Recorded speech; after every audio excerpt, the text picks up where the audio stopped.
Alright YouTube, we got another video on replacing a part on a 2003 Chevy Silverado 2500 HD.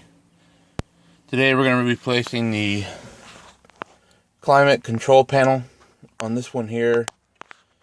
This knob on the driver's side, you try to adjust the temperature, and as you're going up or down, it'll try to climb up in the temperature, and then it goes right back down to a lower temperature or a higher temperature. It jumps around erratically. So I'm going to be replacing this unit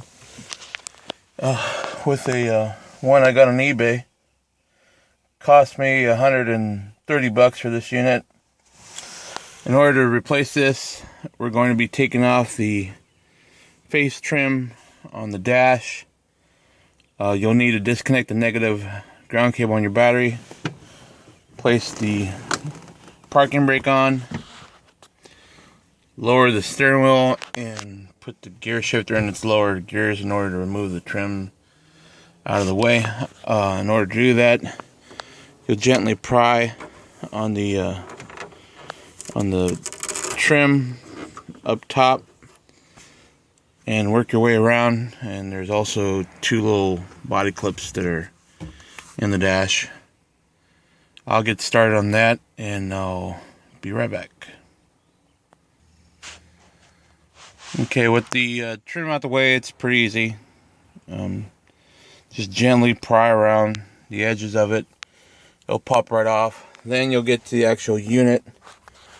On the unit, there's two 7mm bolts on either side, and also some retaining clips.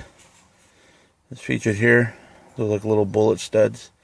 You'll push down on this little clip, which will depress the little tab, and then the unit will come right out. And then there's actually two connections in the rear that I'll show you what those look like when I get the original out. So I'm going to go ahead and remove those two bolts located there, and then I'll show you the back side of the unit. Okay, with the unit out, you'll see the two tabs. There's two depressors here. Just push down on it and pull out. You may have to wiggle in order to get out if it's never been removed. So I'll go ahead and do that. Okay, with the unit removed out of the way, we're going to install the new one. You can see there's a gray connection and a blue connection. On here it's pretty obvious where they go, but it also is labeled blue and gray. Just reconnect that and reverse process on installation. Hopefully this gives you an idea on how to install the climate control on a GM product. This one here happens to be a 2003 Chevy Silverado 2500 HD climate control. Thank you for watching.